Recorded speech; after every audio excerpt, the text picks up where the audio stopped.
Lo que hicimos hoy fue lo que se denomina integración final del cohete.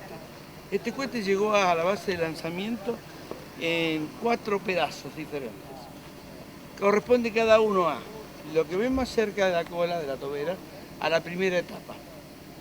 ¿Correcto? Eso vino hasta acá ya integrado con sus aletas. Después ven una etapa intermedia que es de otro color. Eso es la unidad de separación, lo que va a permitir que alcanzada determinada altura, una vez que terminó de quemar la primera etapa, se separen. Pero la etapa de separación se va con la primera. Va a seguir volando y va a caer aproximadamente entre 4 y 9 kilómetros. Y se va a despegar a unos 5 kilómetros de altura. Inmediatamente la computadora de a bordo va a recibir la información de que se terminó de quemar ese motor y está en condiciones de separarlo, si no, no se separa. Separado, 2 segundos después va a actuar la computadora de a bordo mandando una señal de ignición a la segunda etapa y ahí va a arrancar el segundo motor. Y eso lo va a llevar hasta una distancia aproximadamente entre 90 y 140 kilómetros y el apogeo va a ser a 90 kilómetros de altura. La unidad de separación, esa que está ahí en el medio, tiene un principio electroneumático y mecánico de funcionamiento. O sea, hay una parte eléctrica que es la que activa el mecanismo de rotura, ¿no?, de una membrana donde hay una válvula que vincula un recipiente con nitrógeno a presión con un sistema de émbolo que lo que va a hacer es, se rompe la válvula, el nitrógeno a presión empuja un émbolo y ese émbolo libera una cantidad de pines o pestañas que están asegurando una parte con la otra. Entonces queda destrabado, como cuando sacamos la cerradura de una puerta. Y para aumentar la eficiencia de esa separación, para que sea una separación rápida y parejita, se le agrega del lado de afuera 4 chapitas que se abren, que son frenos aerodinámicos. O sea que ocurre todo al mismo tiempo. Se destraba, se abren las alas, tiende a frenarlo y se separa rápidamente. De manera tal que cuando arranque la segunda etapa, esta pieza esté lo más lejos posible y no produzca una perturbación que haga que el cohete salga volando para otro lado. Después tenemos la primera etapa con su correspondiente ignitor. Los 2 motores son idénticos y los 2 ignitores son idénticos. Y a continuación viene una sección que es la que lleva toda la carga útil, o el experimento, como se dice a veces. O sea que es una cantidad de herramientas o de sensores que van a medir parámetros de vuelo, temperatura, presiones, etc. Y esa información es procesada a bordo de la aeronave y enviada a tierra por telemetría para ser captada, grabada y después decodificada. Además tiene un GPS que cada segundo va tomando una posición en la trayectoria y nos va indicando por dónde anda y a qué altura, además de tener un altímetro. Terminada toda la secuencia de vuelo, consumido el segundo motor, va a continuar con un vuelo balístico, o sea que la aceleración para, pero continúa con velocidad decreciente. O sea, el motor acelera mientras quema el combustible. Es como cuando usted va en el auto, usted se acelera mientras pisa el acelerador. Si suelta el acelerador, la aceleración se hace negativa. Empieza a frenarse, ¿correcto? Pero el vehículo continúa. Continúa hasta que tiene velocidad cero. ¿Acá cuándo va a tener velocidad cero? Cuando llegue al apogeo, la curva máxima. Entonces, a partir de ese momento, la velocidad empieza a ser negativa. O sea, si la consideramos cuando sube positiva, luego va a ser negativa. Y sigue la trayectoria de una parábola que, según las leyes de la física, caerá en determinado lugar, que es lo que nosotros calculamos. Bueno, eso es más o menos lo que hicimos hoy. Falta integrar la bahía de carga, que es una sección más, donde está todo el instrumental, y luego la terminación, que es la ojiva, o el cono, como se denomina, que le da una mejor performance aerodinámica al cohete. Esperamos poder terminar la integración hoy, así ya mañana lo único que vamos a hacer es lectura de los procedimientos de lanzamiento, verificación de la comunicación que tiene que existir con la telemetría entre el cohete y las estaciones de rastreo, y si todo anda bien, el lunes haremos el lanzamiento. Bueno, 80 grados de elevación y con un azimut de 72 grados. Y vamos a lanzarlo por la tarde porque es el momento en que la luz más nos favorece, o sea que el sol esté sobre el este, ¿no? La velocidad final. Mach 4,9. Esa es la máxima velocidad que alcanza. Carlos, ¿a qué distancia calculan que va a caer? Entre 90 y 140 kilómetros, si la trayectografía es normal y no hubo alguna perturbación meteorológica o aerodinámica que nos modifique los cálculos. ¿Cuánto tiempo lleva saber dónde cayó? ¿Es inmediato o hay que hacer Algunos cálculos? parámetros se pueden decodificar en poco tiempo y algunos llevan mucho más. Son aproximadamente 42 parámetros que bajan vía telemetría codificados. Eso hay que decodificarlo con un programa y filtrarlo, porque no toda la información es limpia. Entonces, algunos datos van a estar a lo mejor a los 10 minutos, otros a las 2 horas, y datos más complejos, como todo lo referido a lo que entrega la IMU sobre aceleraciones, aptitud, rotación, posiblemente hagamos un postprocesamiento en los laboratorios. ¿Se piensa ir a buscar, digamos, a recuperar? Si obtenemos datos que nos aseguren salir a buscarlos, sí.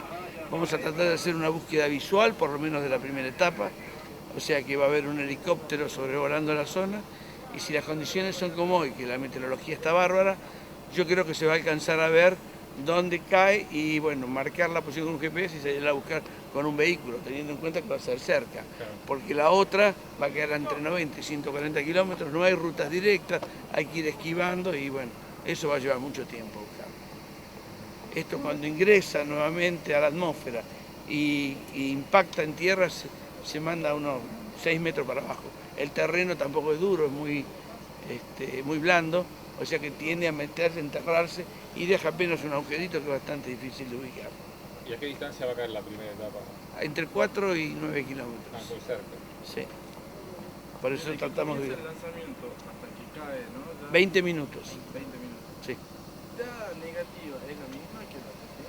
No. Sí, porque a la larga es acelero, acelero, acelero hasta un punto y después tengo que volver al mismo punto que cero. Sale con cero, termino con cero. Igual, es una curva máxima 4,9 G. La primera etapa llega a 2 G, la segunda 4,9. ¿Cuál es el peso total con combustible? 1 tonelada. ¿Alguna otra pregunta? 980 y pico kilos, 1 tonelada. Y comparado con otros en la historia, digamos, del lanzamiento de cohetes, ¿en la Argentina ha habido más grandes? Sí. Nos estamos arrimando a pasos bastante acelerados al peso máximo. Ya el próximo emprendimiento lo supera.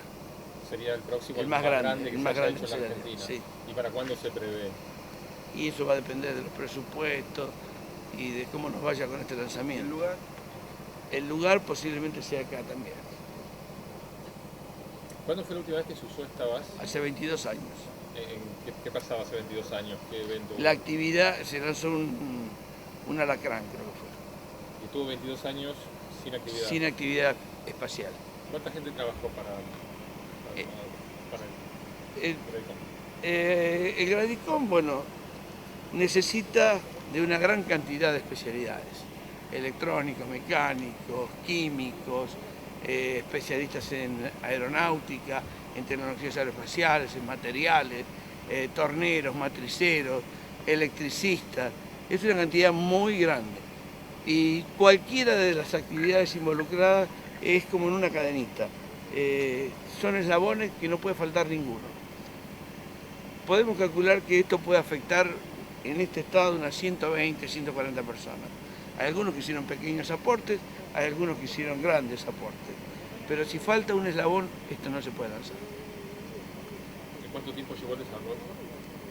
Este es un desarrollo que fue aprovechado de un proyecto previo que se llamó Gradicom 1 y el complemento para llegar al Gradicom 2 fue de más o menos 1 año y 2 meses. ¿Y el próximo Gradicom cuándo calculan que? No, Gradicom no, se va a llamar Orbit y calculamos que para octubre va a estar listo. Primero tenemos que certificar, de este año, para ese motor calculamos que lo vamos a certificar en banco en octubre, o sea que primero se va a hacer una prueba en banco balístico, en tierra atado, y a partir de octubre el tiempo que tardemos en hacer la integración con las mismas partes. O sea que podría ser 2 meses. Y 2 meses después si todo está bien. O sea que al Y fin nos de dan año la vamos a tener plata. otro lanzamiento. Pues si todo va bien y nos dan el presupuesto, sí. Porque la tecnología la tenemos y sería cuestión de hacer unos pequeños ajustes y tratar de ver si antes de fin de año lo logramos. Para que ya el año que viene, si se da bien todo, disponer del vector completo para satelización. Para lo cual, con una etapa no es suficiente. Y dependiendo de la carga que queramos poner en órbita, será la arquitectura vectorial que tendremos que formar. O sea, serán 2 etapas o 4 más 1. Bueno, eso está definido. Pero el módulo básico ya lo tendríamos listo y homologado de vuelo este año. Entonces ya el año próximo, de acuerdo a cuáles son las expectativas de lo que queremos poner en órbita, se trabajará sobre esa arquitectura. Trabajar para esa arquitectura también significa hacer un avance en el área de control y guiado, porque es muy difícil llegar a esa altura con la velocidad y con la aptitud adecuada. Entonces, aunque sea el sistema de control y guiado más simple, va a tener que interactuar un poco para darle esa aptitud de vuelo, ¿no? Y en Argentina tenemos profesionales para poder, digamos, desarrollar todo esto. Sí, si hubiera voluntad y presupuesto, sí. Hay que formar una nueva generación de jóvenes profesionales que se entusiasmen con esta actividad desde la facultad.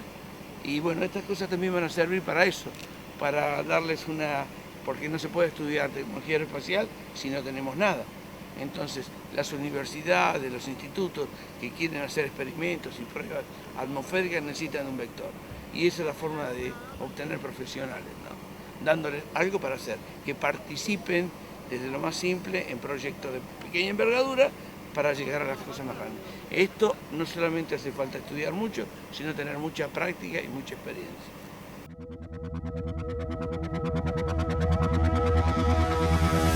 Para eso.